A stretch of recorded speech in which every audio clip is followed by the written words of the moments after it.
तो कल बात हो रही थी वेक्टर की। वेक्टर में हमने पढ़ा था डॉट प्रोडक्ट, तो आज डॉट को खत्म करते हैं और क्रॉस शुरू कर लेते हैं।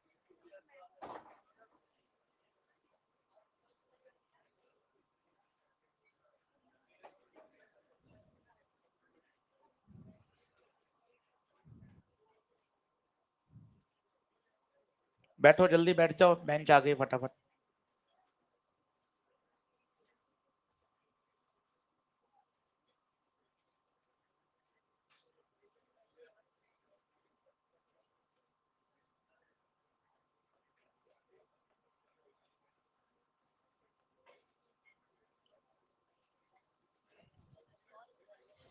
इधर ले आओ उसको, ऊपर आ जा, इधर आ जाओ, ऊपर साइड में हो जा।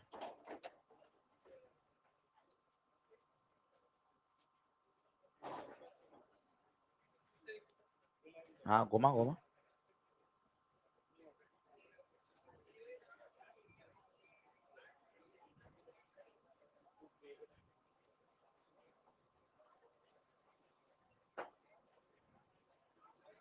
ठीक है, बैठ जाओ।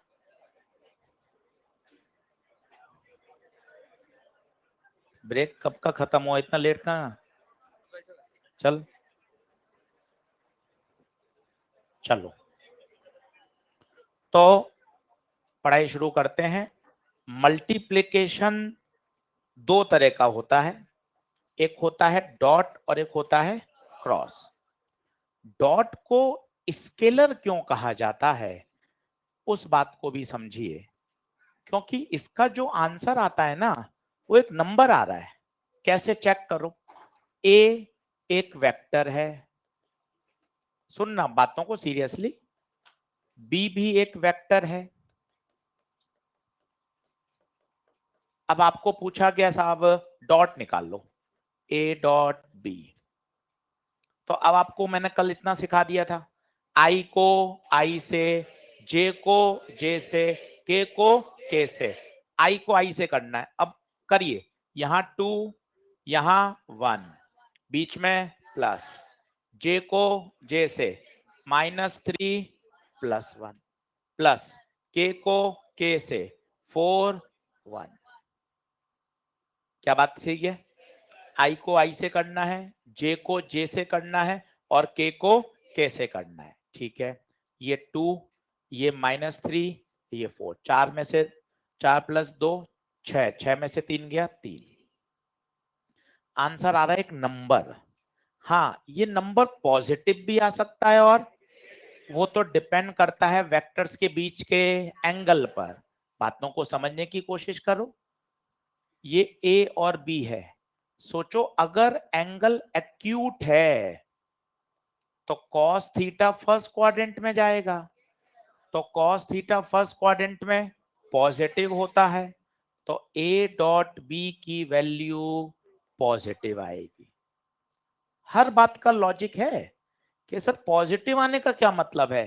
आप सीधा बोल सकते हैं सर जिन वेक्टर्स में आप डॉट कर रहे हो उन वेक्टर्स के बीच का एंगल एक्यूट है। अगर यही एंगल ऑब्ट्यूज होता, बोले तो 90 डिग्री से ज्यादा होता, थीटा ऑब्ट्यूज है, तो cos थीटा सेकंड क्वाड्रेंट में जाएगा। सेकंड क्वाड्रेंट में cos थीटा की वैल्यू नेगेटिव होती है।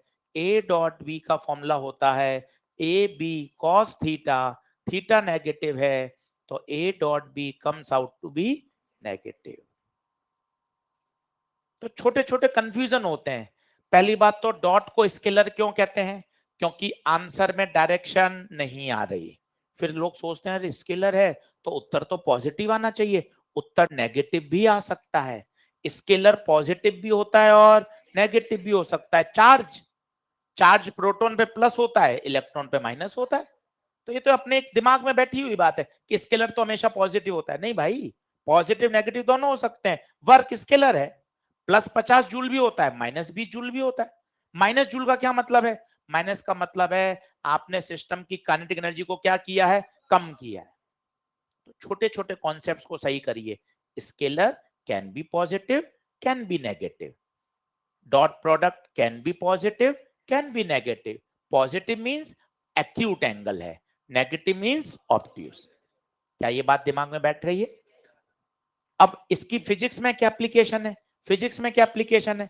पेपर में सवाल ए डॉट बी के थोड़ी ना आएंगे, पेपर में तो आएगा वर्क पूछेगा, तब तुझे चमकना चाहिए F dot S. Electric flux पूछेगा, फाई बराबर ई डॉट ए। फिर आपसे वो पूछेगा पावर, तो चमकना चाहिए था एफ डॉट वी। फिर आपसे पूछेगा magnetic flux, B dot A. चार अलग अलग चैप्टर, तो डॉट सीखेंगे, हर चैप्टर में आसानी मिलती जाएगी, इसलिए पढ़ रहे हैं। आपसे वो वर्क पूछेगा तो तुझे याद होना चाहिए एफ डॉट एस, फ्लक्स पूछेगा ई डॉट ए, पावर पूछेगा एफ डॉट बी, उसके पीछे का तो डॉट हम पढ़ ही रहे हैं। इसलिए कहा जाता है, अब आप और अच्छा समझ रहे होंगे, अच्छा डॉट प्रोडक्ट से जो भी आंसर आएगा वो क्वांटिटी हमेशा स्केलर होगी, that's why work is a scalar. F vector है हाँ, डिस्प्लेसमेंट वेक्टर है हाँ, पर डॉट करने से जो उत्तर आता है वो हमेशा स्केलर होता है, दैट्स व्हाई डॉट प्रोडक्ट का दूसरा नाम स्केलर प्रोडक्ट। अब कितना अच्छे से बता सकते हैं सर, मैग्नेटिक फ्लक्स कौन सी है, स्केलर है या वेक्टर है? स्केलर। मैग्नेटिक फील्ड वेक्टर है, एरिया वेक्टर है, पर मैग्नेटिक फ्लक्स स्केलर है, क्योंकि वो डॉट प्रोडक्ट करने से आ रही है, और बच्चों डॉट प्रोडक्ट करने से जो आंसर आता है वो हमेशा स्केलर होता है। बोलिए क्या ये बात क्लियर है? फटाफट जो जो इसमें आपको सही लगे वो लिखिए। ये एक्यूट वाला लिख लीजिए, ये जरूरत है।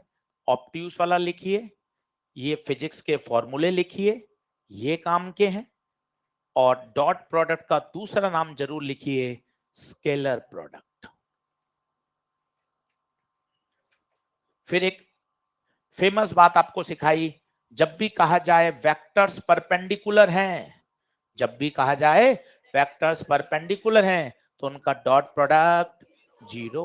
छोटी छोटी बातें याद रखो, पेपर में मजा आएगा आपको कि हाँ यार हर एक छोटी छोटी बात सीखनी है।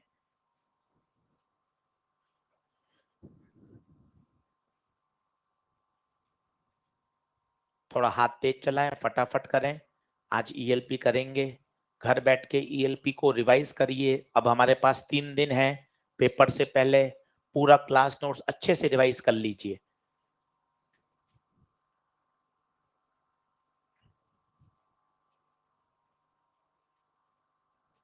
अब इसकी एक एप्लीकेशन और आती है जिसे कहते हैं प्रोजेक्शन।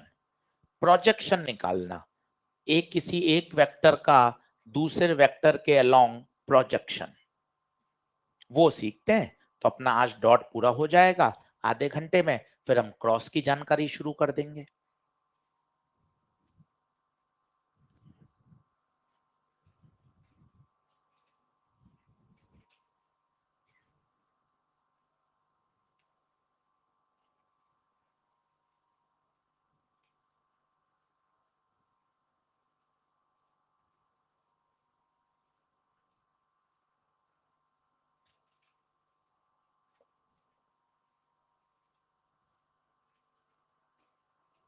करें, बढ़े आगे। चलो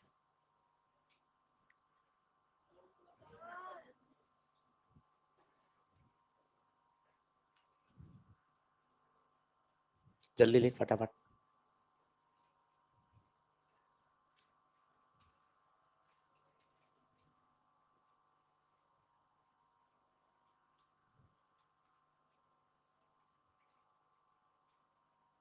आ जाओ।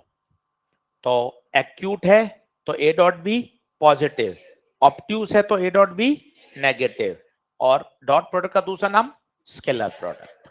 ठीक है, चलो अब सीखें, इसकी एक एप्लीकेशन है प्रोजेक्शन फाइंड करना।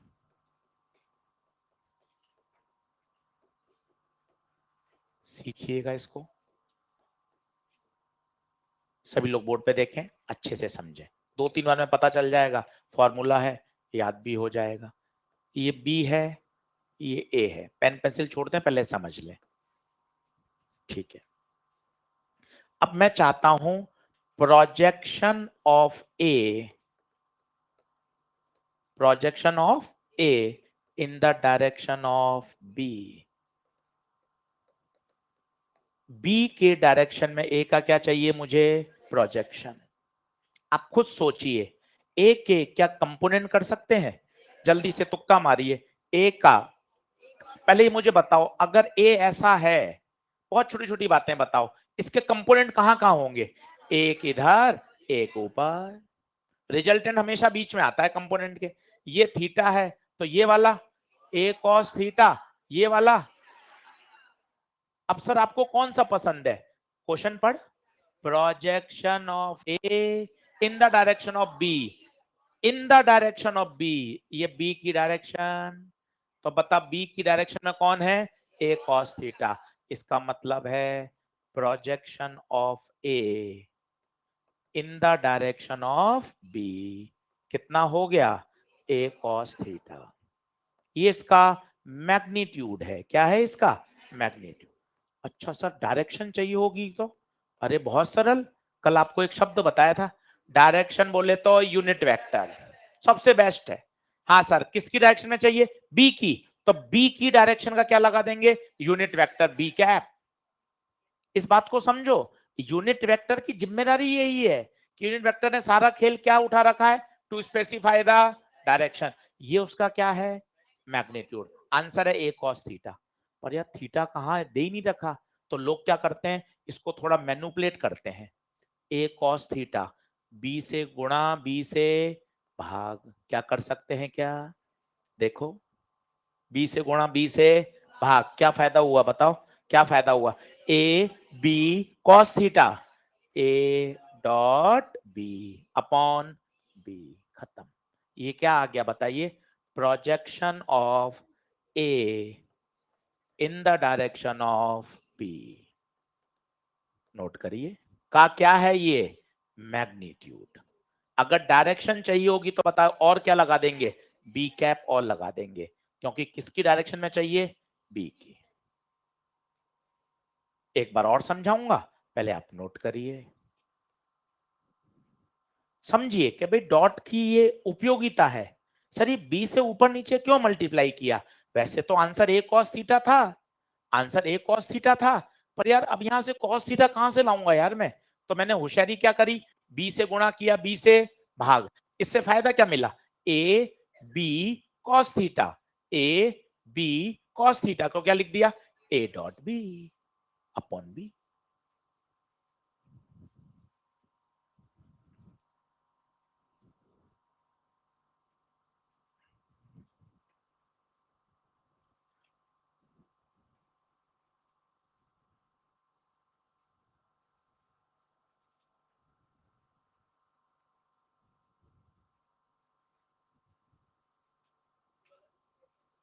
ना ना वेक्टर थोड़ी ना है, वो तो मैग्नीट्यूड है, अगर वेक्टर होता तो उसके ऊपर क्या आता, डायरेक्शन आती, बी वेक्टर।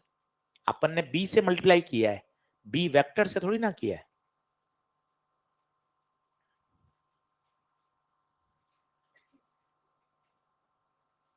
अब ये कैसा आंसर आएगा, मैग्नीट्यूड फॉर्म में, पर आपसे पूछा जाए डायरेक्शन फॉर्म में बताओ, तो आपको सिर्फ इसके साथ और क्या चिपका देना है, बी कैप।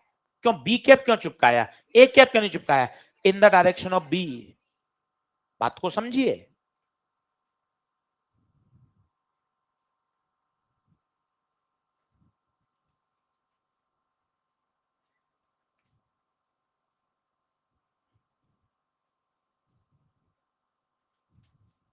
एनएलएम की ईएलपी आ गई हैं, मिल भी गई, काफी मोटी हैं, इसको अच्छे से 2-3 स्टेपलर लगा लीजिएगा, या क्या करें उसको खोल लें, पहले की 5 अलग कर लें, ताकि रोज 5 लेके आ सकें, जब 5 खत्म हो जाएगी तो अगली 5, जैसा आपको कंफर्ट लगे। या तो उसी पे बढ़िया स्टेपलर लगा लें 3-4, उसको अच्छे से पैक कर लें, क्योंकि बड़ी ईएलपी हैं धीरे धीरे वो फट जाएंगी, तो उसको अच्छे से मेंटेन करें। दूसरा तरीका, पहले 5 ईएलपी अलग कर लें, तो उससे क्या होगा, हम 5 वाला सेट रोज ला सकते हैं, इतनी मोटी हमें लाने की जरूरत नहीं पड़ेगी। जब 5 पूरी हो जाए फिर अगली 5 ले आइएगा, तो उससे वो मेंटेन भी रहेंगी और सही भी रहेगा मामला। बढ़े आगे, चलिए अब वापस सीखते हैं एक बार। ये है projection of A in the direction of B, projection of A in the direction of B. अब सारी बातों को लिखना, projection of A in the direction of B. बताइए क्या फॉर्मूला बना था, A dot B upon B, B बोले या मॉड बी बोले एक ही बात है। ये इसका कैसा फॉर्म है, मैग्नीट्यूड। सोचो अगर मैं इसी को पूछता बेटा वेक्टर फॉर्म में लिख, बेटा इसको वेक्टर फॉर्म में लिख, तो बताओ क्या लिखते, ईमानदारी से देखना, A dot B upon mod B तो था ही, इंटू बी कैप। बातों को समझिए, ये और ये एक ही तो बात है, ये मैग्नीट्यूड में और ये डायरेक्शन में है, ये वेक्टर फॉर्म है। बी कैप को लिख सकते हो क्या होता है, बताओ याद करो, बी कैप को याद करो, क्या होगा, B vector upon mod B. तो बताओ क्या हो गया, A dot B into B vector upon mod B का स्क्वायर। सर ये सही है या ये सही है, दोनों सही है, ये मैग्नीट्यूड फॉर्म में है और ये वेक्टर फॉर्म में। तुम घर बैठ के रटोगे, इससे तो 1 मिनट में डिराइव ही हो जाएगा। तुम इस डरावने फॉर्मूले को रटोगे परेशान हो जाओगे, 1 मिनट में ये समझो ना। हाँ भाई, प्रोजेक्शन ऑफ ए, ठीक है, इसका मतलब ए के कंपोनेंट करने हैं, ए के दो होते हैं, ए कॉस ए साइन। सर कौन सा पसंद है, बी की दिशा में, बी की दिशा में कौन, ए कॉस, ये आंसर आ गया। अब इसको थोड़ा मैनिपुलेट किया, बी से गुणा बी से, बता क्या बन गया ऊपर, A dot B upon B, याद हो गया। आप इसको 10 मिनट याद करो, इससे बढ़िया तो 10 मिनट इसको समझो ना यार, इस पे दिमाग लगाना। हाँ सर ए का प्रोजेक्शन, सर अच्छा ए का प्रोजेक्शन मतलब ए के कंपोनेंट होंगे, ए कॉस ए साइन, सर कौन सी दिशा में चाहिए, बी की, बी की दिशा में कौन है बता, ए कॉस, आंसर ए कॉस। अब ऊपर नीचे बी से गुणा भाग किया ताकि ऊपर क्या बन जाए, ए डॉट बी, आंसर आ गया। इतना जल्दी तो ये याद करना है। फिर सर ये तो आंसर मैग्नीट्यूड में, सर वेक्टर फॉर्म में चाहिए, अच्छा सर किसकी डायरेक्शन में चाहिए था, बी की डायरेक्शन में, जिसकी डायरेक्शन में चाहिए वहां का यूनिट वेक्टर लगा दो, ठीक है, हो गया। सही सिस्टम से याद करिए, फिजिक्स सही स्टेप से सही डायरेक्शन से पढ़ने का सब्जेक्ट है। आप सीधा आप सोचो सर ने बॉक्स में डाला मैं इसी को रट लूंगा, रट लोगे अभी याद रहेगा, सिलेबस बढ़ता जाएगा, इतने चैप्टर आएंगे, फिर कैसे याद करोगे। चलें बढ़े आगे करें।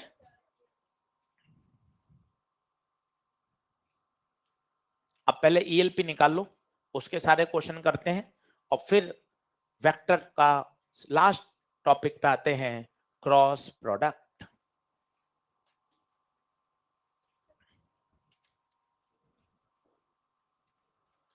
इनको जोड़ना, 12 ईएलपी में कितने सवाल हैं, इतने सारे क्वेश्चन करने हैं और मॉड्यूल इसके अलावा और है।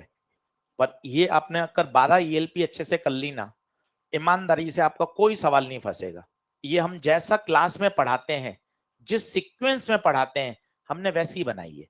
जो हमारे क्लास इलस्ट्रेशन होते हैं नोट्स के, हमने वही इसमें डाले हैं। अगर ये आपने एक एक सवाल ईमानदारी से समझ के कर लिया, पूरा एनएलएम अपने कब्जे में आ जाएगा। और एनएलएम फ्रिक्शन पूरे मैकेनिक्स का बेस है, इसलिए इसमें 15 से 17 लेक्चर लगाते हैं, केवल इसलिए पूरे मैकेनिक्स का बेस है। अगर एनएलएम फ्रिक्शन दिमाग में बैठ गया, आपका मैकेनिक्स का डर धीरे धीरे बहुत अच्छी तरीके से गायब हो जाएगा। इसलिए इसको बहुत एफर्ट से और सीरियसली करना है। क्लियर है, चलो आइए ईएलपी नंबर 10 पे आइए। 9 में कोई रह गया क्या डाउट, 9 मैंने डिस्कस नहीं कराई ना अभी, करा दी कल, चलो ठीक है। आइए ईएलपी नंबर 10, पहला पहला हो गया work done F dot S. रोज ईएलपी लेकर आनी है, इधर उधर ताके नहीं। कब तक अपने आप को रोज अपन सोचना रहा कल लाऊंगा, फिर भूल जाते हो। तो अपने आप को थोड़ा ये भी तो करो यार, मैं सीरियस कब होऊंगा, रोज लेके आनी है, रोज करनी है। पहला W बराबर एफ डॉट एस, दूसरा दूसरा हो गया डॉट निकालना है और एंगल निकालना है। एंगल के स्टेप पता है, कल मैंने आपको बताया था, पहले ए डॉट बी निकालो, फिर मॉड ए निकालो, मॉड बी निकालो, और cos theta A dot B upon mod A mod B. बोलिए बात सही है क्या? चलो अब, अच्छा सर इसने ये पूछा है एक्यूट है ऑब्ट्यूस है, तो वो भी बता सकते हैं? बिल्कुल, आज आपने सिखाया, तो आपने ये थ्योरी आज इसलिए सिखाई थी, ये देखो ये इसलिए सिखाई थी कि हम ए डॉट बी के आंसर से ये भी बता सकते हैं कि एंगल एक्यूट होगा या, बताओ इसका ए डॉट बी क्या आ रहा था? नेगेटिव आ रहा था, नेगेटिव आ रहा था मतलब ऑब्ट्यूस। आपको ये सब निकालने की जरूरत ही नहीं है, सीधा ये वाला कॉन्सेप्ट, छोटी छोटी बातें पकड़िए। ए डॉट बी से आप ये बता सकते हैं कि वेक्टर्स के बीच का एंगल एक्यूट है या ऑब्ट्यूस। क्या बात घुसी क्या दिमाग में? वहां लिख लो, शब्दों में लिख लो, ऊपर जगह है, वहां जगह जान के छोड़िए, सबसे ऊपर लिखा है ये सवाल, ताकि आप लिख सको। ए डॉट बी यहां नेगेटिव आ रहा है, क्वेश्चन नंबर 2 में लिखना है ए डॉट बी की वैल्यू यहां नेगेटिव है, इसलिए एंगल कैसा होगा? ऑब्ट्यूस। अरे बोलो ना। चलो अब बढ़िया सवाल है तीसरा, तीसरा समझेंगे, नोट्स में लिखेंगे। तीसरा काम का सवाल है, पेपर में भी दिया है, काम का है। अरे वैल्यू बदल के दिया है भाई। हाँ ठीक है, इतना तो आपको बता सकते हैं, 50 में से 40 सवाल तो क्लास में बताए जा सकते हैं। हाँ चलो, बस बस बस बस, अभी ज्यादा कहोगे तो फिर मैं टेलीग्राम पे पूरा पेपर डाल दूंगा इमोशनल होके। हाँ हाँ, अभी ऐसे ज्यादा मुझे कोई खुश नहीं करेगा। हाँ फिर मैं भावुक हो जाऊंगा। चलो चलो चलो चलो, अब इन दोनों का डॉट करना है। यार ये कैसा डॉट है? कोई नहीं, सिंपल, वो बचपन में पढ़ते थे, जब भी ब्रैकेट होते हैं तो ब्रैकेट को खोल दो, नहीं करते थे? ये x प्लस वाई है, यहाँ 2x माइनस वाई है, तो क्या करते थे? पहले को पहले से, पहले को दूसरे से, दूसरे को पहले से, सबसे देसी तरीका वही करना है। बताओ 3a डॉट ए, पहले को पहले से किया, प्लस 3a डॉट 2b, तो 3 दूना 6, a डॉट b, प्लस ये पूरा हो गया 2b डॉट ए, प्लस 2 2 दूना 4, b dot B. This is called bracket open करना, पहले को पहले से, पहले के दूसरों से। बोलो हाँ है। अब एक प्रॉपर्टी कल मैंने आपको सिखाई थी प्यारे, ए डॉट ए स्क्वायर याद कर बेटा, बी डॉट बी, बहुत अच्छा लगा, बहुत मजा आया। अब एक बात और सीख, A dot B is equal to B dot A. कोशिश कर, ए डॉट बी को कैसे खोलेगा? Mod A mod B cos theta. B dot A को कैसे खोलेगा? Mod B mod A cos theta. तो दोनों की तो वैल्यू सेम है, तो याद रख लो, ऊपर लिख लो कॉपी में, उसी पन्ने पे लिख लो जिस पन्ने पे सवाल लिख रहे हो। क्लास नोट्स में सवाल लिखना है, क्लास नोट्स बंद करके साइड में नहीं रखने, बैक में डाल दिए, चैन लगा दी, क्लास नोट्स में आएगा सवाल। तेरी एलपी कहाँ है? डॉट करिए, बोलो आ रहा है क्या? अब बताइए, अब ये ए डॉट बी और ये बी डॉट ए बराबर, तो 6 और 2 8 हो गए। ए डॉट ए की जगह ए स्क्वायर, बी डॉट बी की जगह बी स्क्वायर, करो।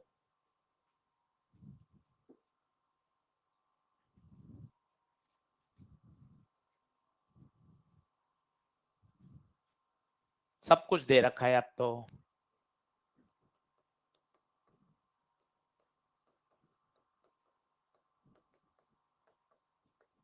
अब ए डॉट बी को खोल दो, बोलो ए बी कॉस थीटा, अब सब दे रखा है। ए की वैल्यू बताओ कितनी? ए का मॉड कितना है?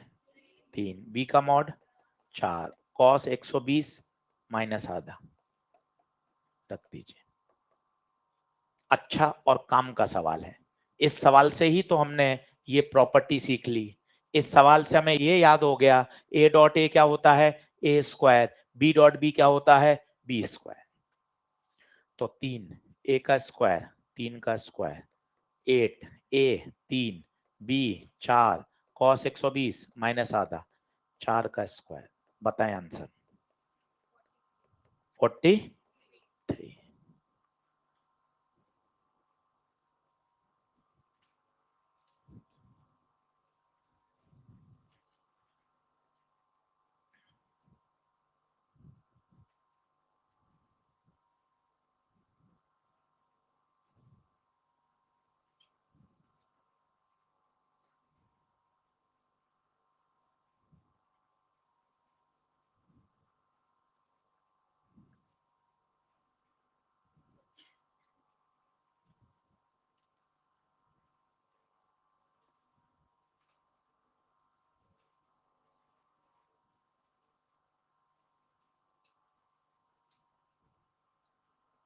बढ़ो।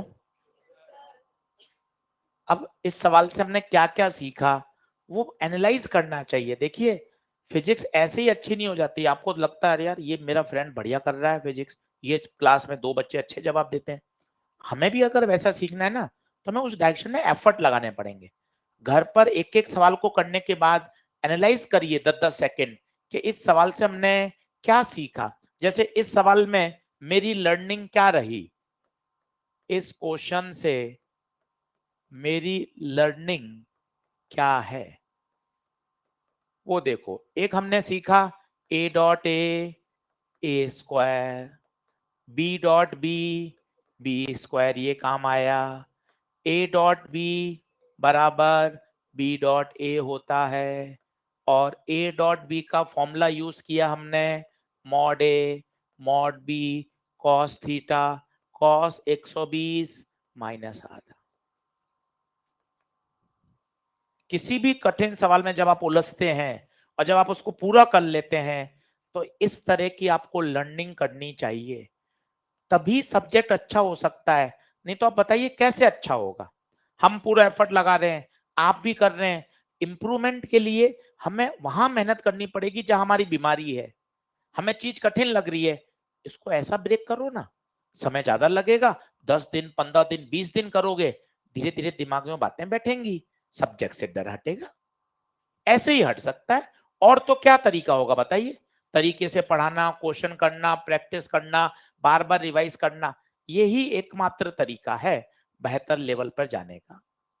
करेंगे तो बिल्कुल होता है। अगर मन में ठान लेंगे कि यार ऐसी मेहनत कर लूं मैं, जो जो सवाल मेरे फंस रहे हैं उसके सवाल करने के बाद उस सवाल में क्या क्या कॉन्सेप्ट यूज हुए सब लिख लोगे, धीरे धीरे धीरे धीरे तुम्हारा डर हटता जाएगा। हाँ सर अब मुझे चमक रहा है सर कि ये लगेगा।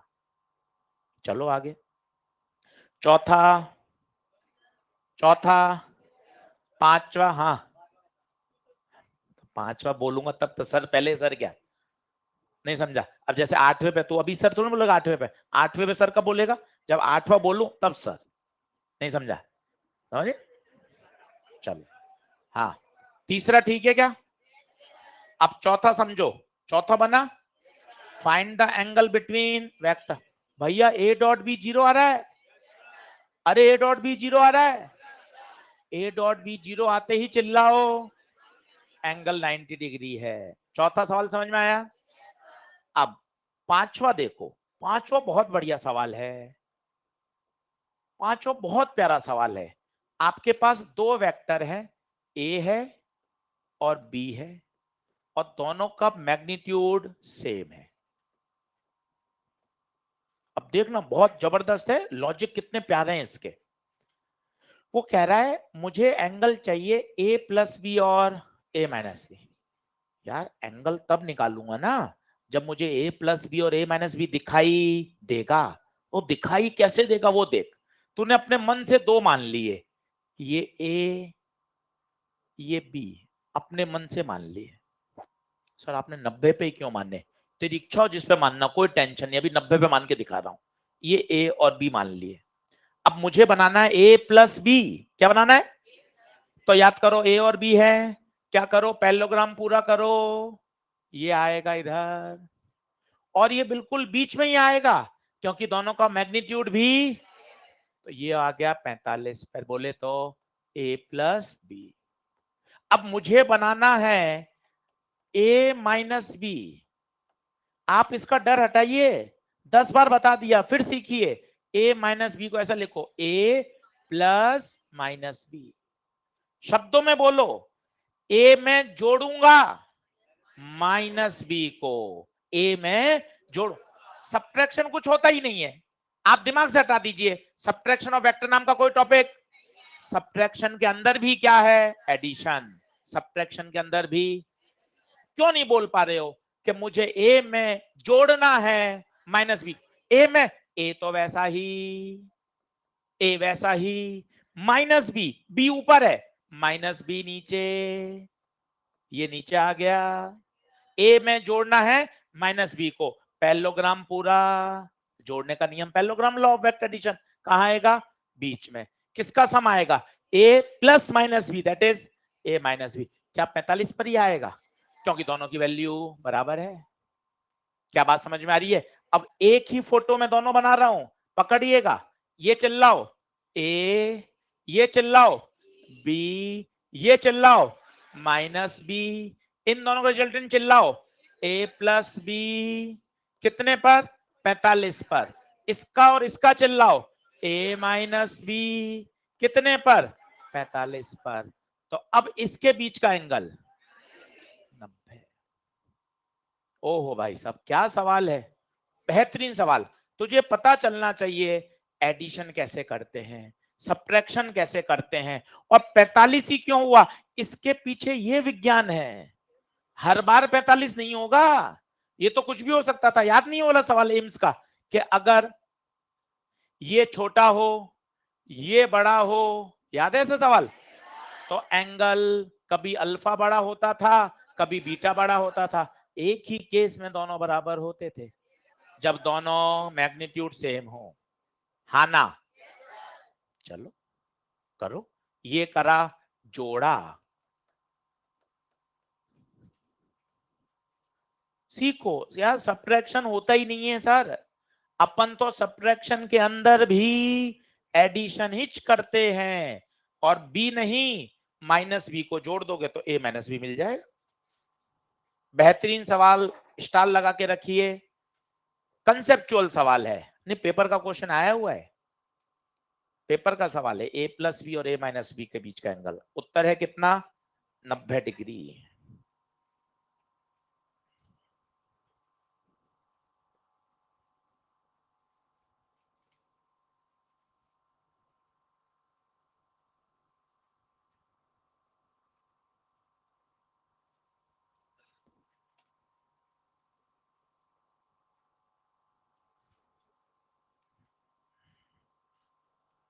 हाँ जी, आगे बढ़े क्या,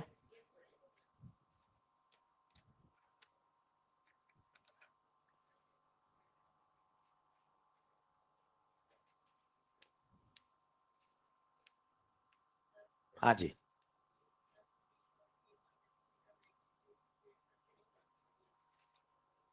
ए प्लस बी का और ए माइनस बी का मैग्नीट्यूड इक्वल थोड़ी ना है,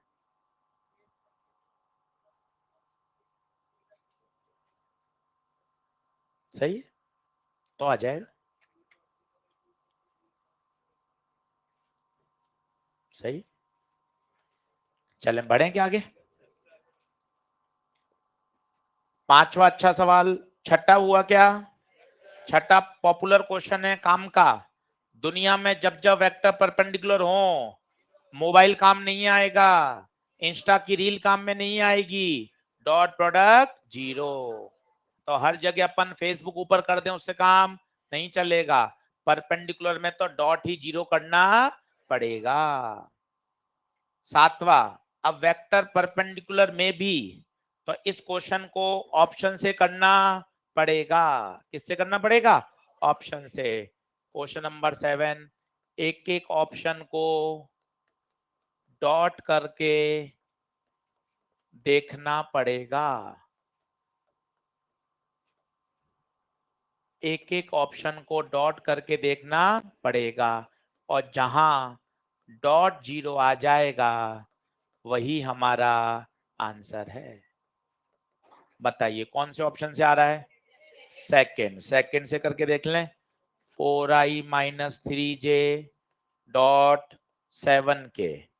आई को आई से है ही नहीं, जे को जे से है ही नहीं, के को के से। भाई साहब आंसर 0।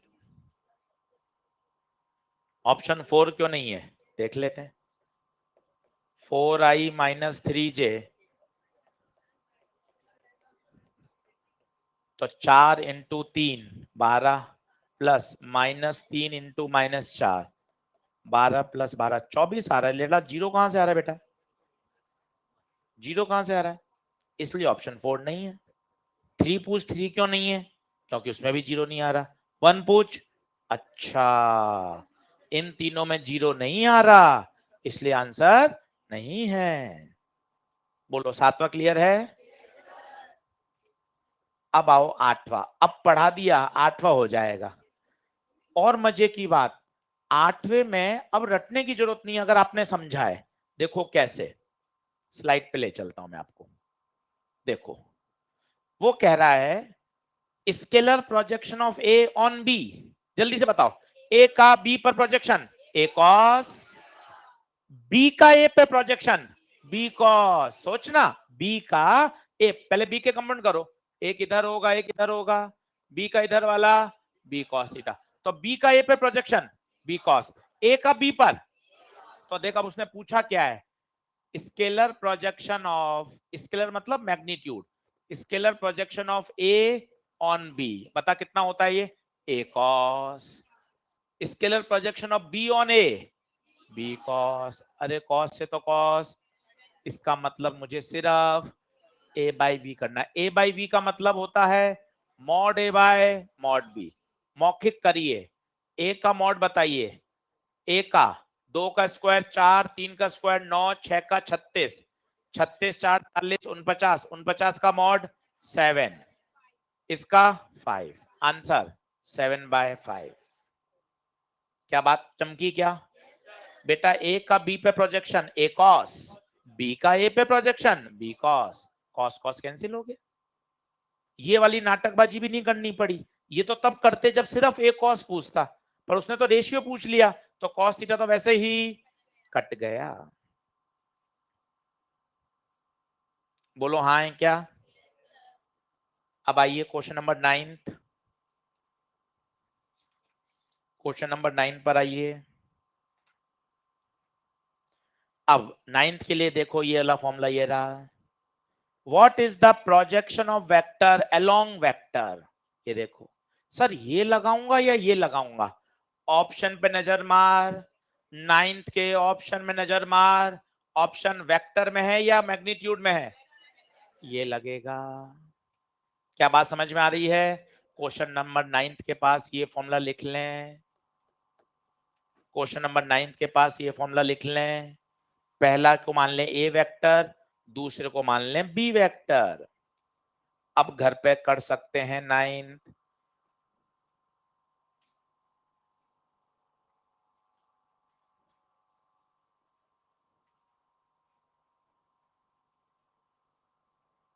क्वेश्चन नंबर 9 देख लें अब।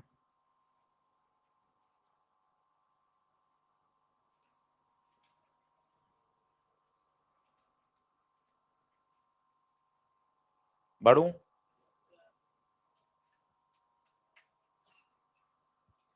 चलिए क्वेश्चन नंबर 10, तीनों के साथ एंगल। अच्छा वो याद करवाया था, cos alpha A X upon A, cos beta A Y upon A, cos gamma A Z upon ए।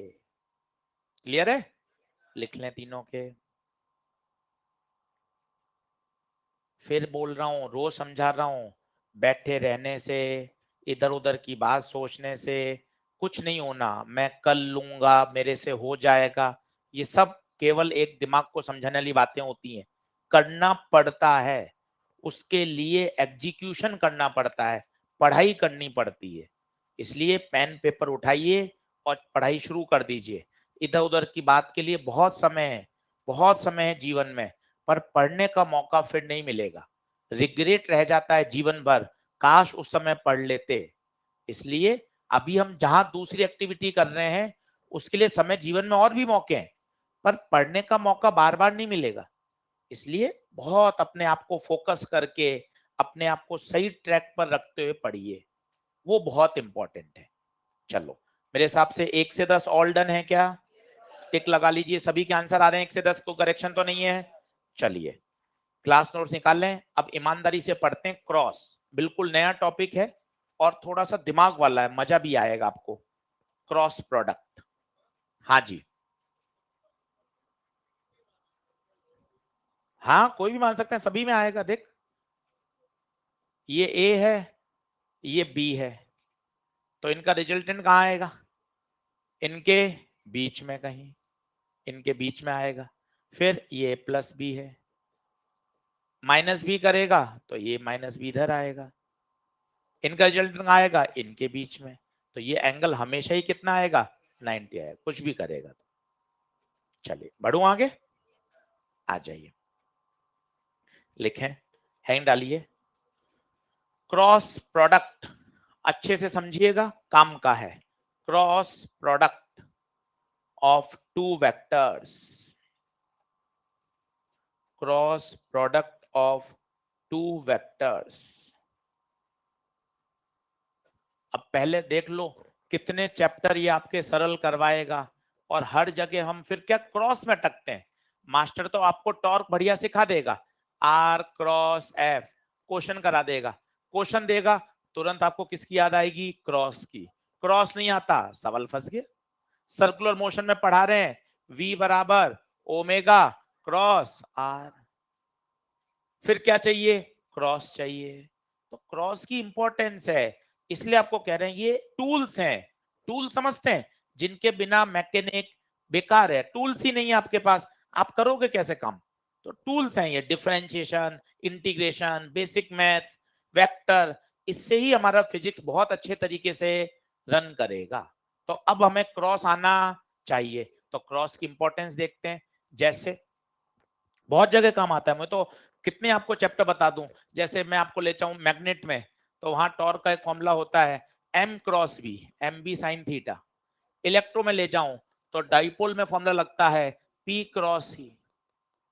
ये इसलिए लिख रहा हूं ताकि आपकी सीरियसनेस बढ़े। यार मैं एक टॉपिक समझकर ये सब टॉपिक के अंदर जो चीजें आएंगी वो मेरी मजबूती से समझ में आएंगी। इलेक्ट्रो भी, मैग्नेट भी, सर्कुलर मोशन भी, रोटेशनल मोशन भी, सब में काम हो जाएगा। इसलिए ये पढ़ना जरूरी है। आइए सीखें ए क्रॉस बी कैसे लिखा जाता है। वो था डॉट, देखो ये कौन है? क्रॉस, इसका नाम है क्रॉस प्रोडक्ट, और दूसरा नाम है वेक्टर प्रोडक्ट। सर वेक्टर क्यों आ रहे हैं? सर मैं तुक्का मारूं क्या? हाँ, इसका जो आंसर आएगा वो वेक्टर फॉर्म में आता है, इसलिए इसे क्या कहा जाता है? Vector product. जबकि डॉट प्रोडक्ट से आंसर स्केलर आ रहा था, एक नंबर आ रहा था, इसलिए उसे हम स्केलर प्रोडक्ट कहते हैं। इसे क्या कहा जाता है? Vector product. वेक्टर क्वांटिटी आएगी। तो ए क्रॉस बी का फॉर्मूला हमें याद है, mod A mod B sine theta, और एक नई टर्म और एन कैप। ये एन कैप की समझ ही सबसे इंपॉर्टेंट है। ए क्रॉस बी का formula mod A mod B sine theta.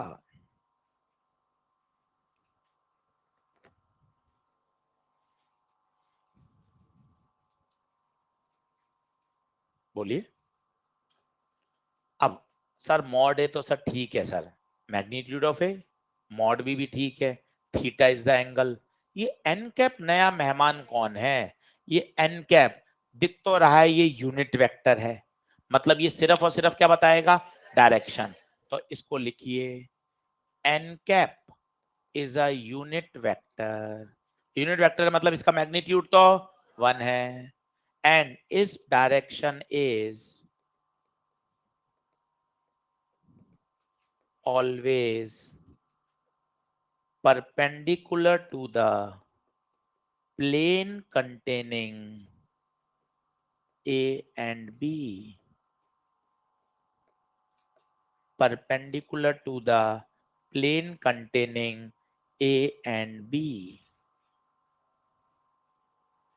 अब क्या मतलब है इसका? आइए इसको हम एक राइट हैंड रूल से समझेंगे कि वास्तव में A क्रॉस B से जो उत्तर आएगा वो कहां जाएगा।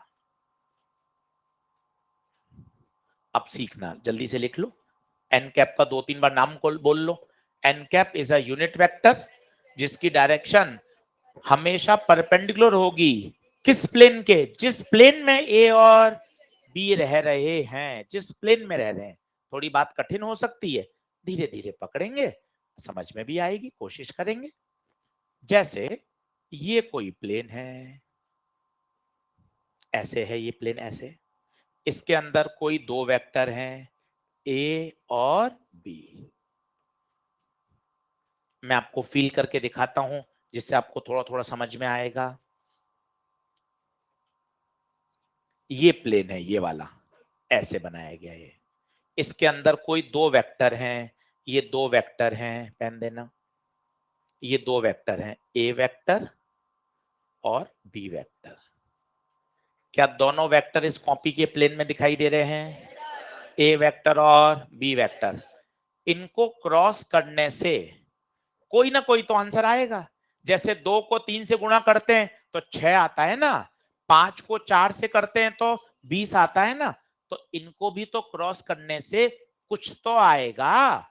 वो जो आता है वो हमेशा इस प्लेन के परपेंडिकुलर होता है, हमेशा। तो सर बाहर होगा या अंदर होगा, ये तो अभी रूल से पता चलेगा। पर जो भी उत्तर आएगा, जो भी उत्तर आएगा वो इस प्लेन के परपेंडिकुलर। मान लो प्लेन ऐसा है, अब बता उत्तर क्या आएगा? ऊपर भी आ सकता है, वो कहां होगा वो बता लगाएंगे, पर होगा तो वो प्लेन के परपेंडिकुलर। मान लो प्लेन ऐसा है तो एक इधर भी हो सकता है, इधर भी हो सकता है, कौन सा होगा वो मैं आपको सिखाऊंगा। क्या बात क्लियर हुई? तो एक छोटी सी बात समझ में आई, ए क्रॉस बी करने से जो भी आंसर आएगा वो हमेशा प्लेन के परपेंडिकुलर होगा। कौन से प्लेन के? उस प्लेन में जिसमें ए और बी रह रहे हैं, हाँ या ना? ठीक है, अब बात को समझते हैं धीरे धीरे। अब सर मुझे करना है A cross B, A cross B. अब राइट हैंड रूल क्या कहता है? देखते जाओ, 10 बार लगाओगे तब आएगा A cross B. Right hand rule लेना है। सीधा हाथ लें, सीधा हाथ लें। अपने हाथ की उंगलियों को ए के अलोंग रखें। किसके अलोंग? ए के। ए पे कराटे, कराटे समझते हैं? ये ऐसे कराटे होते हैं, ऐसे हाथ जाएगा, ऐसा सीधा यूं, इस तरह से ए पे। ए पे कराटे। उंगलियां किसकी तरफ खुलेंगी? ए की तरफ। किसकी तरफ? ए की तरफ। ए पे सेट हो गया। अब ए से बी घूम जाइए, ए से बी घूम जाइए, अंगूठा कहां? तो इसका मतलब ए क्रॉस बी बाहर आएगा, दैट इज आउटवर्ड डायरेक्शन में आएगा, हाँ या ना?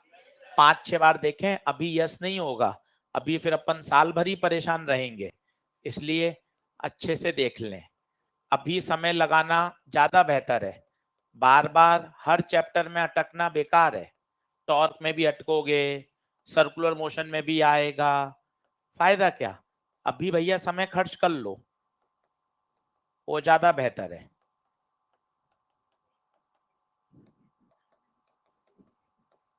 चलो 4 मैं समझाता हूं, फिर मैं आपको 4 आपको दूंगा। चलो सभी लोग बोर्ड पे देखो, आराम से समझो। जितना पढ़ाई के प्रति डेडिकेट रहेंगे उतना बढ़िया काम हो पाएगा। देखें, मुझे चाहिए साहब बी क्रॉस ए। अच्छा बी क्रॉस ए, जो वेक्टर पहले होगा कराटे उस पे मारे जाएंगे। किस पे? बी पर। ये बी, ये बी, ये बी पे कराटे। उंगलियां बी की तरफ, देख ले उंगलियां बी वेक्टर की तरफ। अब बी से कहां जाना है? ए, बी से मोड़े, तो ऐसे नहीं, ऐसे नहीं, जबरदस्ती नहीं मोड़े, हमें कंफर्ट जोन में रहना है, तो ऐसे नहीं मुड़ पा रहा, अपने हाथ को पूरा चेंज कर दें। अब देखो बी की तरफ उंगलियां, बी से ए, अंगूठा कहाँ है, अंदर, तो बी क्रॉस ए क्या आएगा, इनवर्ड आएगा। तो ऑथर ने एक बात लिखी नहीं, कंफर्ट जोन में मोड़ना चाहिए। आप ऐसे मोड़ दें पूरा ही, लो सर मेरा तो अंगूठा भारी आ रहा है सर, कंफर्ट में मोड़ना है। चलिए एक बार और मेहनत करते हैं। अब मुझे चाहिए जैसे इसमें बी क्रॉस ए चाहिए, B cross A, B, B से ए नहीं जा रहा ना ऐसा, इनवर्ड। जब आप एक करके देख लोगे तो अपने आप पता चलेगा, आउट तो है नहीं, इन है। ये देखो, ये देखो ए पर, ए पर, ए पे हाथ रखा, अब ए से बी जा ही नहीं रहा, इसका मतलब पक्का आंसर इनवर्ड है। क्या बात क्लियर हो रही है? अब देखना, ए क्रॉस बी और बी क्रॉस ए दोनों अपोजिट आते हैं।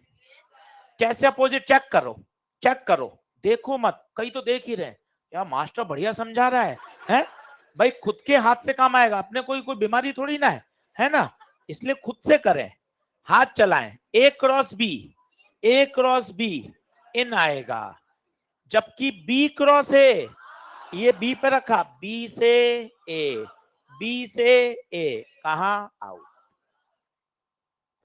कई प्रश्न अटक जाते हैं केवल लॉ की वजह से। आपने पूरा डाइपोल अच्छे से पढ़ा, 3 दिन लगते हैं डाइपोल पढ़ाने में, पर सवाल टॉर्क का आ गया, डायरेक्शन का आ गया, अब आपको ए क्रॉस भी आता ही नहीं है, आपका सवाल गड़बड़ हो गया। ये इतनी आवश्यक चीजें हैं कि यार मुझे डायरेक्शन समझ, क्योंकि मैंने डर क्यों था फिजिक्स में, इतना बेसिक मैथ वेक्टर कभी ईमानदारी से पढ़ा ही नहीं, इतना प्यार से यार 12 13 दिन 15 दिन केवल बेसिक मैथ वेक्टर पढ़ा ही नहीं, सीधा टॉपिक चालू कर दिए, हर टॉपिक में अटकते रहते थे, हर टॉपिक में अटकते रहते थे। इसलिए ये चालू किया नया सिस्टम कि नहीं यार 15 16 दिन बेसिक मैथ वेक्टर को इतना अच्छे से धीरे धीरे समझाओ, ताकि बार बार चैप्टर में जो अटकना होता है वो धीरे धीरे कम हो जाएगा। भाई यहाँ अटकना ही है ना, ये इससे बचोगे कैसे, टॉर्क आएगा रोटेशनल में, इलेक्ट्रो में आएगा, मैग्नेट में आएगा, तो यहाँ तो चाहिए, यहाँ 10 बार बच्चा अटके, इसलिए एक बार इसको अलग से वेक्टर ही सिखाओ ना, कि हाँ इसको वेक्टर एक एक पॉइंट समझ में आना चाहिए। फिर आप नहीं करते हो, फिर आपकी गलती है कि आपने घर पे इसकी प्रैक्टिस ही नहीं करी। करिए, लिखिए, पहले चारों की लिखिए, फिर अपन वापस सीखते हैं। पहले वेक्टर की तरफ उंगली रखिए, वापस बोल रहा हूं धीरे धीरे जिनको नहीं आया, पहला वेक्टर बी वेक्टर, बी पर कराटे मारिए, बी से ए, नहीं जा पा रहे उल्टा कर दीजिए। घर पे 5 बार सुनने का मौका है, वीडियो है, दरवाजा बंद किया, 5 बार सुन लिया, 5 बार, किसी को पता ही नहीं, आप तो ऐसे बोलो मेरे तो क्लास में आया था समझ में, आपके दोस्त को क्या बता, आप 5 बार उसको रिपीट कर करके समझ के आए हो, और कॉलर ऊपर रखो, अपने तो एक बार में आता है, वो अलग बात है, आप उसी लेक्चर घर जाके 3 बार और प्रैक्टिस करते हो, दिक्कत क्या है, आउटकम से मतलब है भाई, नंबर से मतलब है। 3 बार सुनना पड़ रहा है भैया, 3 बार सुनना, कोई रोक थोड़ा रहा है। अगर तुझे फिजिक्स बढ़िया सीखनी है तो जहां जहां कमजोरी है उसका तो एफर्ट लगाना ही पड़ेगा ना, नहीं लगाओगे एफर्ट तो कैसे काम चलेगा। तो याद रखें, अब इससे एक बात और समझ में आ गई कि यार ए क्रॉस बी और बी क्रॉस ए बराबर नहीं हो सकते। कैसे हुए बराबर, एक तो इन आ रहा है और एक, इसका मतलब ये कभी बराबर नहीं होते। In fact A cross B, B cross A का उल्टा होता है, इसलिए क्या लगा देते हैं, माइनस। ये अच्छी बात निकल के आ गई, हमने सोचा बराबर ही होंगे, पर डायरेक्शन ही पलट रही है, एक का इन आ रहा है और एक का आउट आ रहा है, जस्ट अपोजिट आ रहे हैं।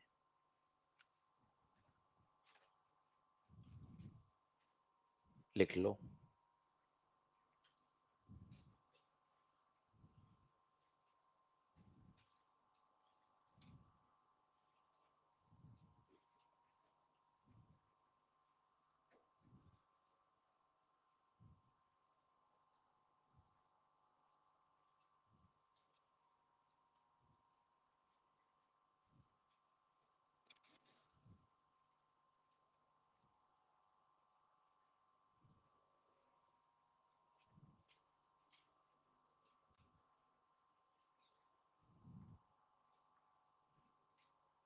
डाउन। अब दो खुद से करो ईमानदारी से, नोट कर लीजिए, ये बात जरूर लिख लीजिए। फिर सुनिए चौथी बार, सीधा सीधा। पहला वेक्टर कौन है? बी। तो बी पर उंगलियां बी की तरफ। अब बी से ए की तरफ मोड़ना है, नहीं मोड़ रहा ना हाथ, उल्टा करने जो नहीं, आपको पता चल गया आउट नहीं है, क्या है? इन। खत्म।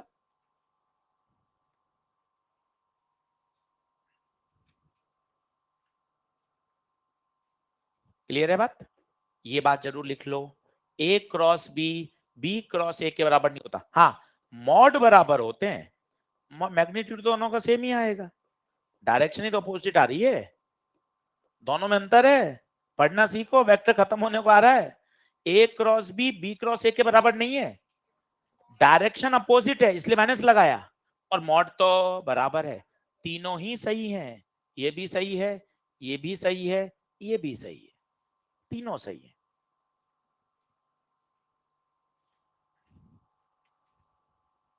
बोलो बात बनी क्या?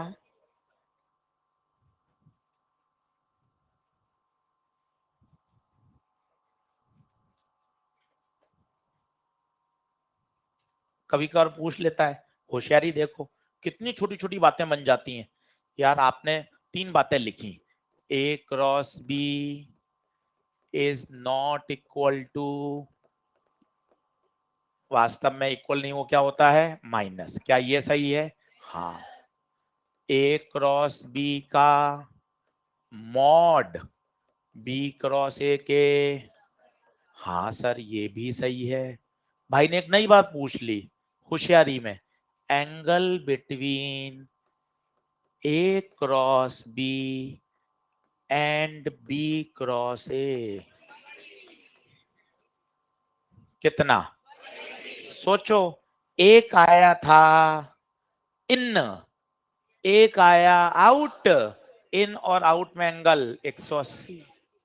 कितने प्यारे प्यारे सवाल बन रहे हैं आप देखो, छोटे छोटे सवाल। ए क्रॉस बी कहीं भी आएगा, मान लो ए क्रॉस बी ऊपर आया तो बी क्रॉस ए नीचे आएगा, ऊपर और नीचे में एंगल 180। कितना छोटा सवाल कि इन दोनों के बीच में एंगल 180। क्या बात समझ में आ रही है? ए क्रॉस बी का फॉर्मूला बोलो, A B sine theta N cap, ये छोटू सा चिपकाना है।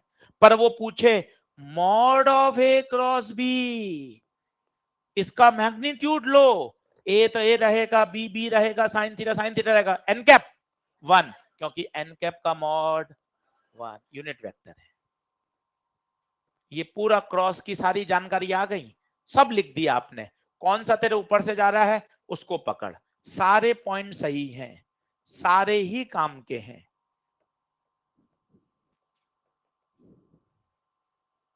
एक एक पे मेहनत करो कि हाँ सर ए क्रॉस बी इन है, बी क्रॉस ए आउट है, तो ए क्रॉस बी और बी क्रॉस ए के बीच का एंगल 180। हाँ सर बहुत अच्छा लगा, समझ में आया।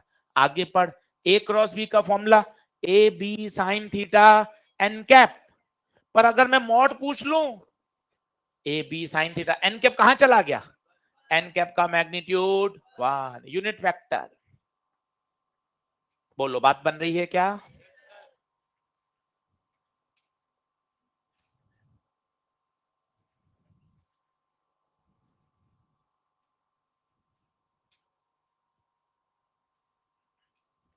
चलो अब सीखते हैं सर क्रॉस करते कैसे हैं। डॉट में तो आपने एक तरीका बता दिया था, आई को आई से, जे को जे से, के को क्रॉस कैसे करते हैं। तो आगे बढ़ते हैं, नेक्स्ट करूंगे, लिखें।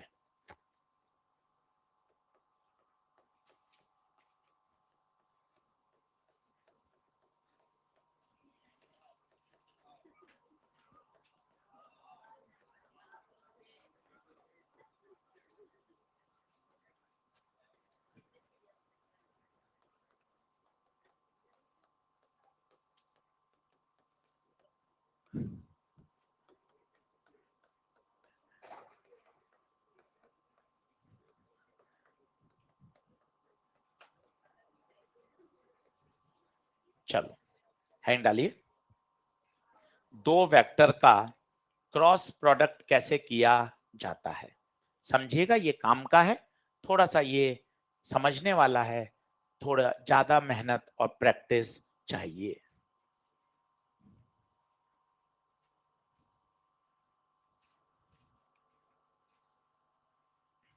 चलिए मैं बोल रहा हूं, बातों को पकड़िएगा, संभालिएगा। मुझे चाहिए ए क्रॉस बी। क्या चाहिए? A cross B. ये दो डंडे लगाए, इसे मैथ्स की भाषा में बोला जाता है डिटरमिनेंट। क्या बोलते हैं? डिटरमिनेंट। तरीका फिक्स है इसका, सबसे ऊपर आई जे के, फिर पहला कौन? पहला ए, तो एक के कोफिशिएंट भरो, 2 1 1, फिर दूसरा बी, बी के भरो 1 1 3। बोलो क्लियर है क्या? करना सीखिए, हर चैप्टर में अटकने से बेहतर है यहां 3 बार समझ लीजिए। ये दो डंडे लगाए, इसे कहा जाता है डिटरमिनेंट। आई जे के लिखा, पहला वेक्टर देखो, देखो पहला वेक्टर कौन आ रहा है? ए, तो एक के कोफिशिएंट लिखो 2 1 1। क्या समझ आ रहा है? बहुत सुंदर, बहुत बढ़िया। अब आई कैप, दो डंडे लगाइए, माइनस जे प्लस के। ये किसका तरीका है? पहला प्लस, फिर माइनस, फिर प्लस, अल्टरनेट। अब आई जिस रो और कॉलम में आ रहा है उसको छुपा दीजिए। आई इसमें आ रहा है, आई इसमें आ रहा है, ये छुपा दिया। आई जिस जिस में आ रहा है उसको छुपा दीजिए। बताइए क्या क्या बचा? 1 1 1 3। जे, जे जिसमें आ रहा है इसमें और इसमें, बताइए क्या बचा? 2 1 1 3। के, के इसमें आ रहा है, के इसमें आ रहा है, क्या बचा? 2 1 1 1। एक बार अभी और समझाऊंगा और आप घर पे करेंगे तो आ जाएगा, परेशान मत होइएगा। आई कैप, अब ब्रैकेट आएगा, दो बार डिटरमिनेंट आया। अब ब्रैकेट कैसे खोलते हैं? ये वाला डायगोनल मल्टीप्लाई होता है हमेशा। 1 इंटू 3 3 माइनस, ये फॉर्मूले का माइनस है, आपका और मेरा नहीं है, फॉर्मूले का ही है।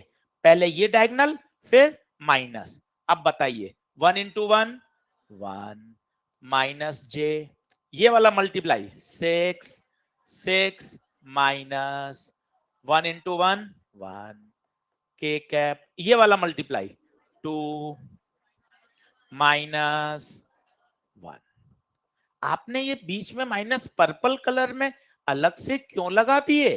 ताकि आपका ध्यान जाए इस तरफ कि ये माइनस तो आएगा ही आएगा, ये फॉर्मूले का माइनस है, इसमें आपकी और मेरी कोई इंटरेस्ट नहीं चलेगा, ये तो लिखना ही है। हमेशा पहले ये वाला मल्टीप्लाई होगा। बोलो ना, 3 में से एक गया 2, 6 में से एक गया 5 और 2 में से एक गया 1। तो आंसर क्या आ गया? 2i माइनस 5j प्लस के। क्या समझ में आ रहा है? एक बार लिखो, फिर एक बार और समझाता हूं। क्रॉस प्रोडक्ट, क्रॉस प्रोडक्ट इसे कहा जाता है डिटरमिनेंट। जो आपने दो सीधी वर्टिकल लाइंस खींची हैं बच्चों, इसे डिटरमिनेंट बोला जाता है।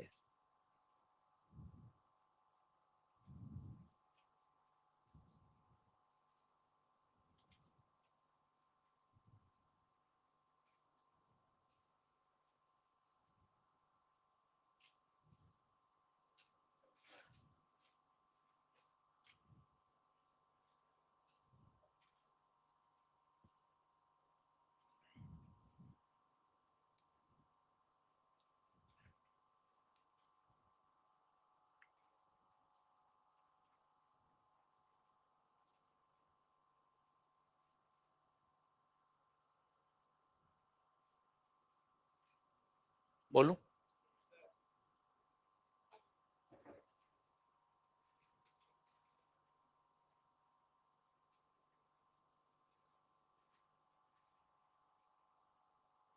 एक बार और करिएगा, इसको अच्छे से समझकर फिर अपन आगे बढ़ेंगे।